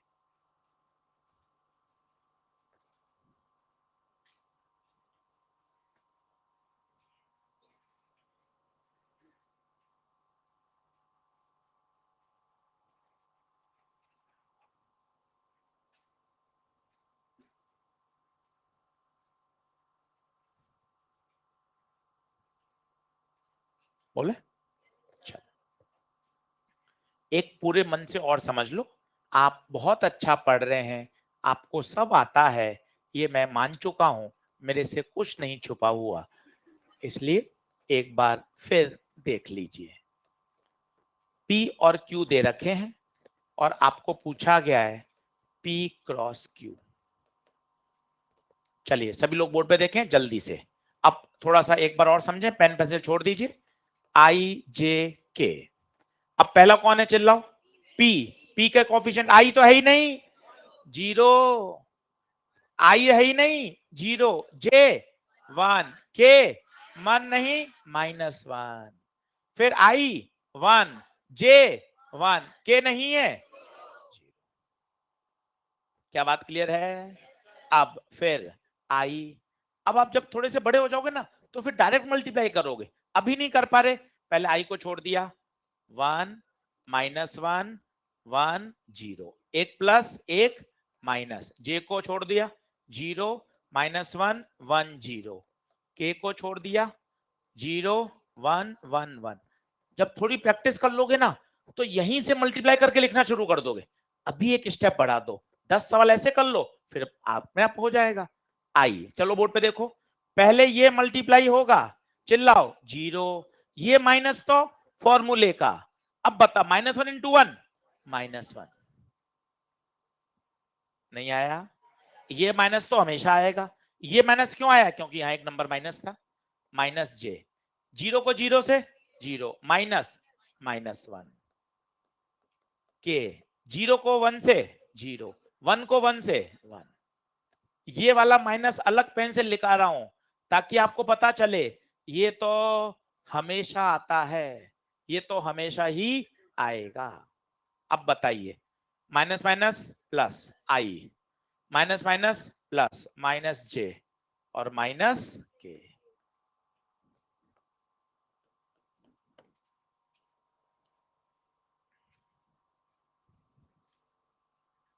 बोलो क्लियर है?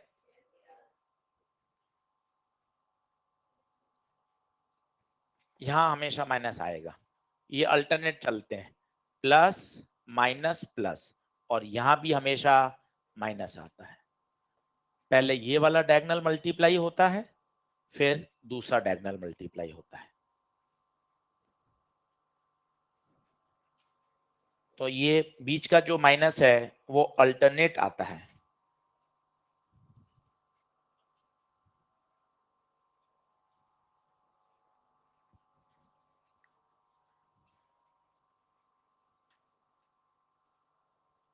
बढ़े आगे। अब कभी कभार क्या होता है, बहुत छोटे छोटे आ जाते हैं, जैसे ए आ गया केवल जे, बी आ गया केवल आई के, तो इतना लंबा नहीं करना पड़ता। इसके लिए एक दूसरा तरीका भी होता है जो आपको आता है, वो भी देखिए, ये वाला आई जे के, आई क्रॉस जे, जे क्रॉस के, आई क्रॉस के क्रॉस आई, जे क्रॉस के क्रॉस जे क्रॉस आई, कुछ भी लिख सकते हैं, कहीं दिमाग नहीं लगाना। पहले मैं आपको तरीका बता देता हूं, जिसको आता है वो तो बढ़िया है, तरीके से जुगाड़ बता देता हूं। जो अक्षर मिसिंग है पहले वो लिख दो, जो अक्षर आई जे, कौन मिसिंग? के, जे आई के आई, जे के जे आई, जो अक्षर मिसिंग है वो लिख दो। बोलो हाँ है क्या? अब अगर नियम से चल रहे हो, नियम मतलब आई के बाद जे, जे के बाद के, आई जे के आई जे के आई जे के, तो प्लस आएगा, और अगर नियम तोड़ा तो माइनस। आई जे, हाँ यार सही है, आई जे के सही है, आई के, ओहो उल्टा हो गया, आई के उल्टा जाना चाहिए था, के से आई, माइनस के से आई उल्टा हो गया, चलना कैसे चाहिए? आई जे के आई जे के, अगर ऐसे चलते रहे तो क्या आएगा? प्लस, नहीं तो आपने जो पढ़ा था, आप वाले मास्टर का तरीका बता देता हूं। के क्रॉस जे, के क्रॉस आई, सही है, के क्रॉस आई, के क्रॉस जे, के क्रॉस जे, के क्रॉस जे, तीर से उल्टा चल रहे हैं, उल्टा माइनस। क्या आप समझ पा रहे हैं?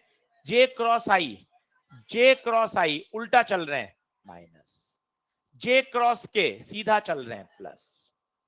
इन शॉर्ट, अगर तीर के निशान के हिसाब से चलोगे प्लस आएगा, उल्टा चलोगे माइनस आएगा। तरीका, जो अक्षर बच जाए उसको लिख दीजिए, साइन तो आप तीर के निशान से देख सकते हैं। ये तरीका होता है। ये कब लगाते हैं? जब छोटा सा मल्टीप्लाई करना है। जैसे ए है आपके पास आई, अभी लिखूंगा, वापिस स्लाइड कर दूंगा, और ये है जे माइनस के। अब आपको ए क्रॉस बी करना है। भाई साहब आप उस तरीके से करोगे बहुत फंस जाओगे, आपको लग रहा है छोटे छोटे ही तो हैं, मैं ऐसे ही कर लूं, आई क्रॉस जे माइनस के। ठीक है, सिंपल। पहले ब्रैकेट ओपन कर दें, बचपन वाला ब्रैकेट, आई को जे से माइनस आई को के से। अभी बचपन वाला किया, ब्रैकेट ओपन, आई को जे से, आई को के से। अब सोच, आई जे के, आई के उल्टा माइनस जे। कब कौन सा लगाएं, कब कौन सा लगाएं? ये लगाओ जब वेक्टर बड़े बड़े हैं, और जब छोटा वेक्टर है तो अपन इससे भी काम चला सकते हैं दोनों एक ही। पहले इसको नोट करिए, फिर इस पे आते हैं।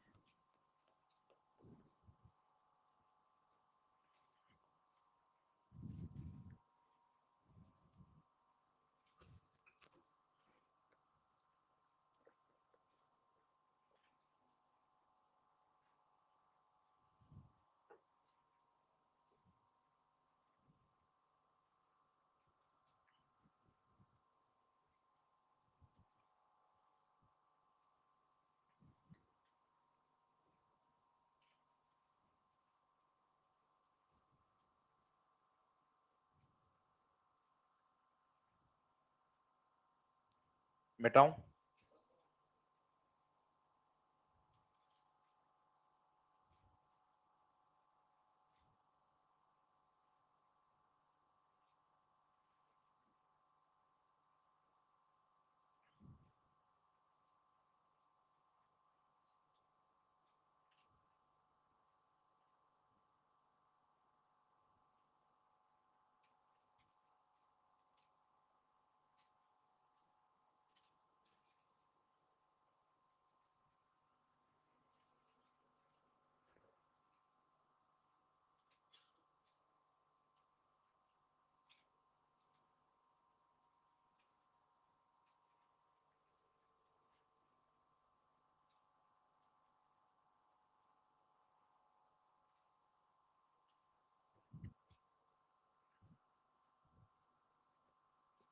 एक ही छोटा सवाल लिख लो।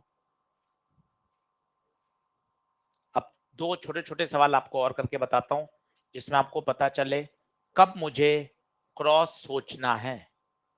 क्योंकि सवाल में तो लिखा हुआ नहीं आएगा ना भाई क्रॉस करना है, सवाल में तो क्वांटिटी लिखी हुई आएगी।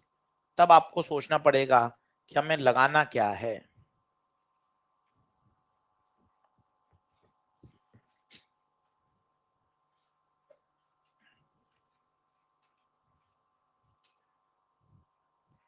इसी के नीचे कॉन्सेप्ट लिखिए, यदि दो वेक्टर पैरेलल हैं, सोचिए अगर पैरेलल हैं इसका मतलब एंगल कितना है, 0।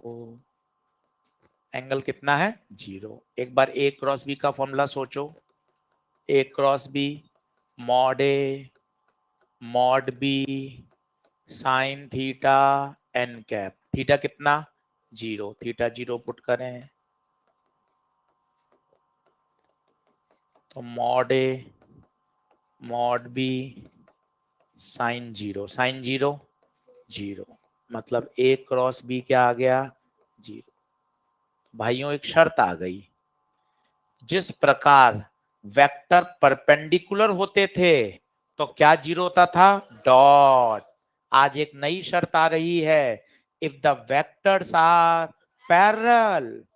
देखो ना, सोचो ना, पैरेलल है, पैरेलल मतलब थीटा जीरो, पैरेलल मतलब थीटा थीटा जीरो, तो sine zero zero, sine zero zero होते पूरा एक्सप्रेशन जीरो। इसका मतलब if the vectors are parallel to each other, if the vectors are parallel to each other, उनका cross product क्या होगा? Zero.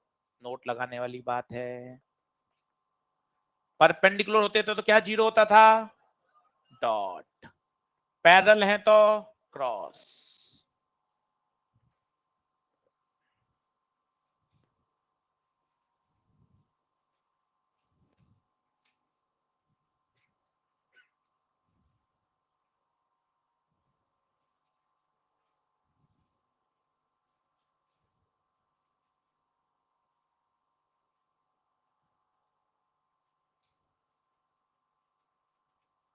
बढ़े।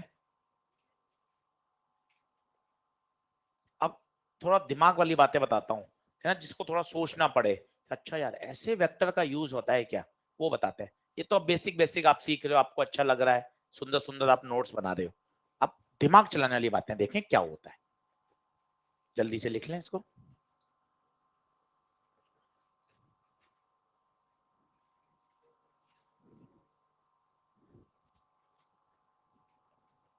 देखें, जैसे हमने ए क्रॉस बी से सी मिला माना, जैसे मैं आपको बोल रहा हूं ना, यार मल्टीप्लाई करोगे कुछ तो मिलता है ना भाई, कितनी छोटी सी बात है। तो 10 को 5 से करता है सर 50, सब 50 आएगा सर, तो कुछ तो आंसर आना भाई। तो ए क्रॉस बी को भी करने से कुछ तो आंसर आएगा। लेट वो आंसर क्या आया? सी। आप ध्यान से देखिए मैं क्या लिख रहा हूं, शब्दों को पकड़िए। सी वेक्टर हमेशा ए और बी के परपेंडिकुलर होगा। इस बात को समझो। कैसे? आप फील नहीं कर पा रहे, जो मैंने आपको अभी बताया था वेक्टर वाला, बताओ, ये बात बहुत काम आएगी। ए और बी क्या इस प्लेन में दिख रहे हैं? देख लो, ए क्रॉस बी से आंसर कहां आएगा? ए पर कराटे मारो, ए से बी कहां आया? बाहर। ये आ गया बाहर। अब आप बताइए मैं क्या कहना चाहता हूं। ये मेरा डिजिटल पेन ए के भी परपेंडिकुलर है, बी के भी परपेंडिकुलर है, क्योंकि इनफैक्ट ये पूरे ही प्लेन के परपेंडिकुलर है। ये बात दिमाग में बैठाइए। आइए मैं इस बात को धीरे धीरे फिर बोलता हूं, पूरे मन से और प्यार से समझाने की कोशिश कर रहा हूं। आइए मेरा साथ दीजिएगा। ए और बी क्या आपको प्लेन में दिखाई दे रहे हैं? अरे बोलो, क्या ए और बी प्लेन में है? ए क्रॉस बी कहां आएगा लाला? ए क्रॉस बी बाहर, ये बाहर आ गया, मुझे नहीं लगा आपको आ रहा है, ये आ गया बाहर। अब ये वेक्टर जो सी है, इसका नाम क्या दे दिया? सी। ये पेन पेन नहीं है आज से, ये सी है, तो सी का नाम दे दिया। अब बताओ सी ए से कितना? 90। सी बी से 90। हाँ या ना? अगला लिखूंगा तो मजा आ जाएगा, थोड़े से प्राण निकल जाएं, तो मत घबराइएगा। सी डॉट ए जीरो होगा, सी डॉट बी भी। ये क्या लिख दिया आपने? जब सी ए के परपेंडिकुलर है तो उसका तो डॉट जीरो होगा, सी बी के भी परपेंडिकुलर है तो डॉट जीरो होगा। हाँ या ना? ये बहुत जबरदस्त बात है। इस पर रोटेशनल मोशन में सवाल आया हुआ है, कैसा आया हुआ है, जरा साथ देंगे और गाड़ी को आगे बढ़ाएंगे। टॉ बराबर आर क्रॉस एफ। ओहो, संभालिएगा संभालिएगा इस कॉन्सेप्ट को। टॉ बराबर आर क्रॉस एफ।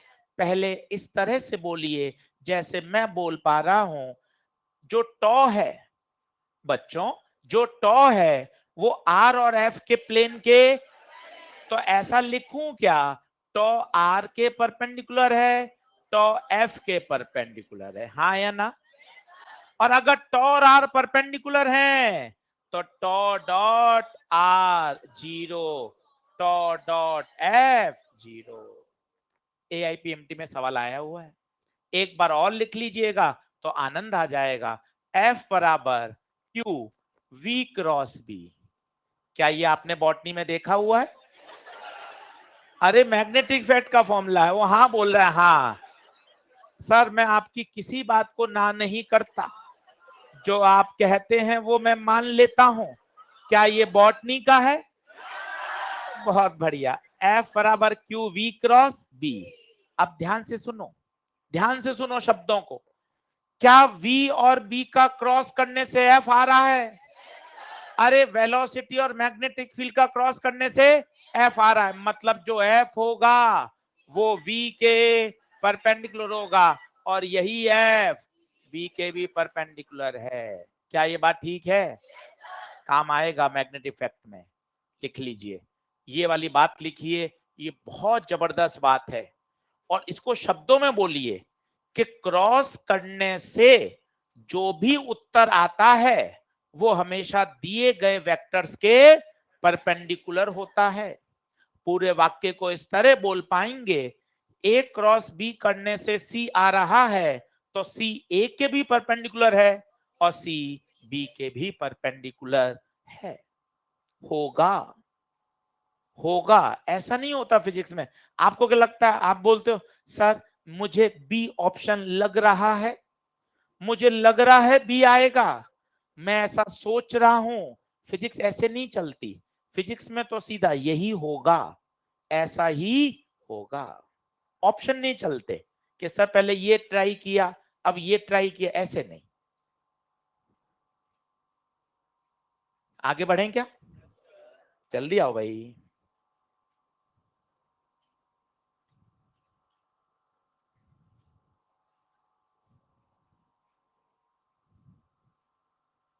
ऑनलाइन वाले बच्चों को डाउट हो तो पूछो भाई।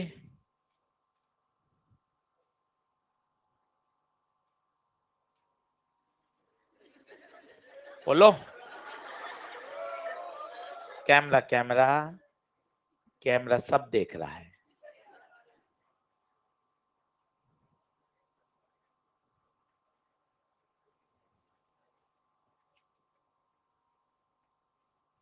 अब इसका उपयोग देखते हैं। वो एक एआईपीएमटी का सवाल लिख लेना, रोटेशनल, बहुत जबरदस्त है।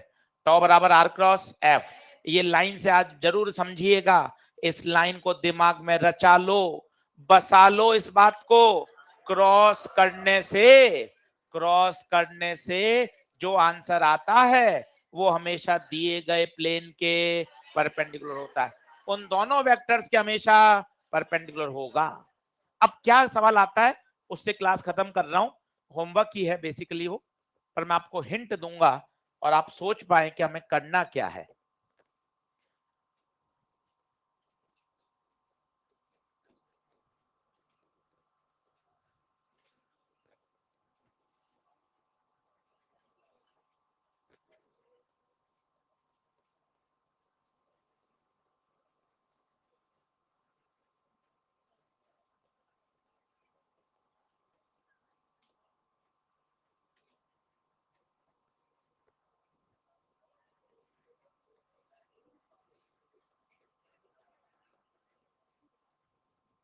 एनएलएम की 12 ईएलपी है ना, उसके सारे क्वेश्चन जोड़ के आने हैं। जोड़ना मतलब ईएलपी 1 में कितने हैं, 2 में कितने हैं, 3 में कितने हैं, तो अपन को पता चलेगा कुल कितने हैं। कितने? 159। चलो भाई, इसकी जोड़ कल चेक करेंगे कि सही कह रहा है या नहीं। हाँ चलो, अब सुनो सुनो, लास्ट क्वेश्चन है, फिर क्लास खत्म करते हैं। बोर्ड पे देखें, पूरे प्रश्न में कहीं नहीं पता चल रहा, कहीं नहीं लिखा हुआ डॉट करना है या क्रॉस, पर लैंग्वेज में सब है। पढ़ो पढ़ो।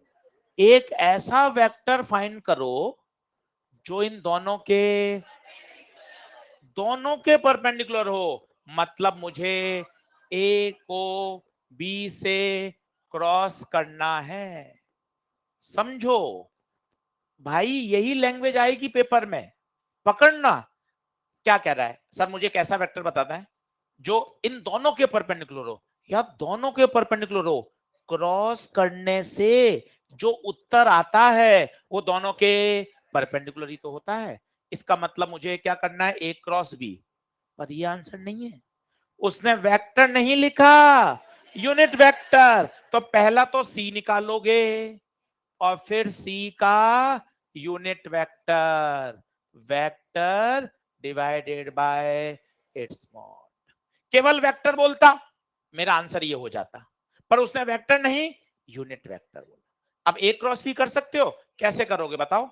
इस तरह से आई जे के, पहले ए लिखोगे 1 -2 1 3 -1 2।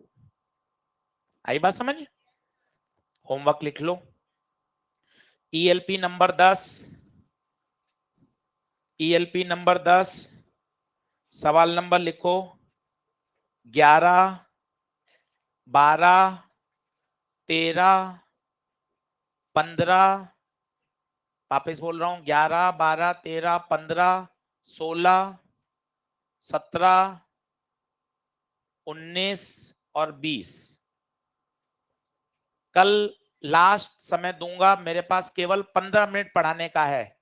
1 घंटा कराऊंगा क्वेश्चन प्रैक्टिस, बढ़िया डॉट की क्रॉस की एट रैंडम, और कल इसको फाइनल ताला लगा के खत्म कर देंगे।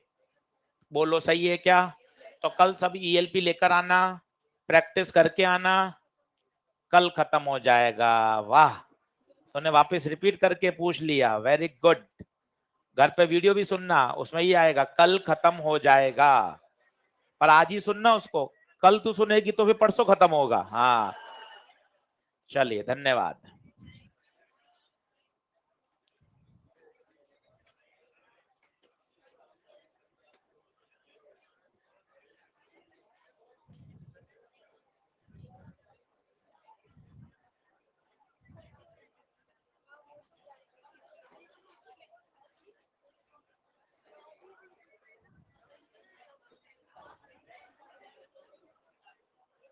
तीन फोर्स सिखाया था, बराबर बराबर हैं, देखो ऐसे ट्राइंगल में बन गए, 1 2 3, रिजल्टेंट कितना आएगा? 0, क्लोज पॉलीगन है। अब ये 60, ये 60, ये 60, ठीक है। अब मुझे तो एंगल चाहिए, ये ए और बी है, एंगल 60 थोड़ी ना होगा, एंगल तो टेल से टेल मिलती है। इसको आगे ले जाओ, कितना हो गया? 120। यहां बता, ए और सी टेल से टेल मिलनी चाहिए, आगे ले जाओ 120, टेल से टेल मिलनी चाहिए, आगे ले जाओ 120। तो बनाएंगे तो वो इक्विलैटरल ट्रायंगल, और एंगल कितना होना चाहिए? 120। दूसरा ऑप्शन, 10th, 10th में क्या कह रहा है? एक्स के साथ एंगल, एक्स के साथ एंगल क्या होता है? Cos alpha A X upon ए। तो ए एक्स, इसका एक्स कंपोनेंट कितना है बता? 1। ए का मॉड, ए का मॉड बता? अंडर रूट ऑफ 1 + 1 + 2 √4, √4 मतलब 2। कॉस अल्फा आधा, आधा कब होता है? 60 पर। वाई से एंगल चाहिए, cos beta A Y upon A, Y का वाई कितना है? 1, ए भी 2, बीटा भी 60, कॉस गामा भी आ जाएगा। पांचवा ए प्लस बी कितना हो गया? 2a। हाँ, ए प्लस बी 2a कैसे हो गया भाई? मैग्नीट्यूड सेम है, डायरेक्शन थोड़ी ना सेम है। ए प्लस बी का मतलब तूने तो सीधा जोड़ दिया, ए और बी 2a, समझ ना, ये तो वेक्टर जोड़ है। अगर सोच ये 50 होता और ये 50 होता, 120 पे होते तो आंसर 100 आता है क्या? 50 ही आता। तेरे हिसाब से तो क्या आ रहा है? 2a हो गया, 2a तो हो ही नहीं सकता हो कभी। समझ रहे हो बात को? ये सिंपल जोड़ नहीं है, वेक्टर जोड़ है। लगा सकते हैं ना, √99 में कैसे लगाएगा इसको? पहला टर्म 1 होना चाहिए, एक से छोटा होना चाहिए, नीचे 1/√99 में लग जाएगा, पॉइंट में होता वो। सेकंड आ रहा है तेरा, हट।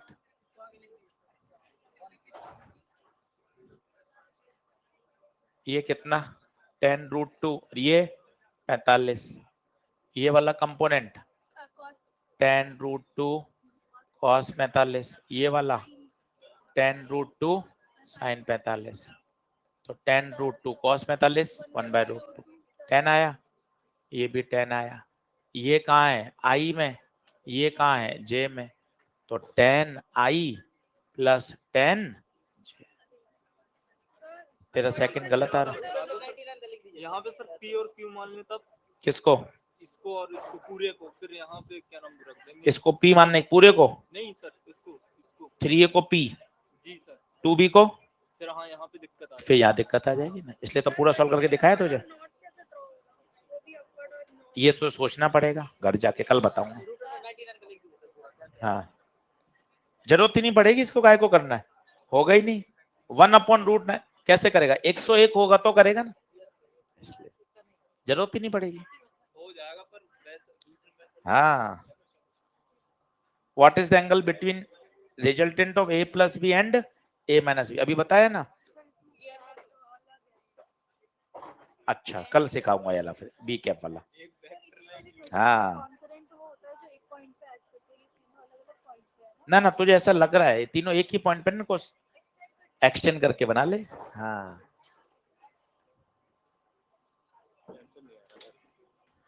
तो बस इसको ऐसा लिख दे, 1 2 3 4 1 की पावर 1/5, ठीक है। तो इसको अपन क्या लिख सकते हैं 1, अब अपन को क्या करना है, इसमें से पहले कॉमन ले ले, 10,000 प्लस 1, 10,000 कॉमन ले ले, तो 10,000 की पावर 1/5 बाहर आ जाएगी, 1 प्लस 1/10,000, अब लग जाएगा। ये तो हो गया 10 की पावर 5, तो ये तो 10 हो गया, और इसमें बाइनोमियल लगा दे। एरिया दे रखा है, एरिया, एरिया क्या होगा, पानी में डाल दिया सर्कल बनेंगे, पाई आर स्क्वायर, तो dA/dt पाई बाहर, आर स्क्वायर का 2r और r का वापस, खत्म। तो अगर एंगल बढ़ेगा तो एंगल बढ़ने से cos थीटा की वैल्यू क्या होती है, कम होती है। r का फॉर्मूला होता है √a² plus b² plus 2ab cos theta. Angle बढ़ेगा तो cos थीटा कम होगा, cos थीटा कम होगा तो रिजल्टेंट भी कम होगा। ना ना cos 90 बात कैसे इंक्रीज हो, cos थीटा तो हमेशा ही कम होता है, cos 0 मैक्सिमम होता है, उससे कोई फर्क नहीं पड़ना ना, थीटा 0 पर cos मैक्सिमम होता है, इसके बाद तो cos लगातार घटेगा ही ना, कुछ प्लस हो माइनस हो क्या फर्क पड़ना है। साइन कॉसेक, कॉसेक को लिखो 1/sin, 1/sin से साइन कट गया, क्या बचा 1, 1 का डिफरेंशिएशन 0। डिस्कस करेंगे मॉड्यूल अभी क्लास में 2 दिन बाद। बाहर आजा, हाँ तो sin स्क्वायर x को तोड़ दो, sin x into sin x,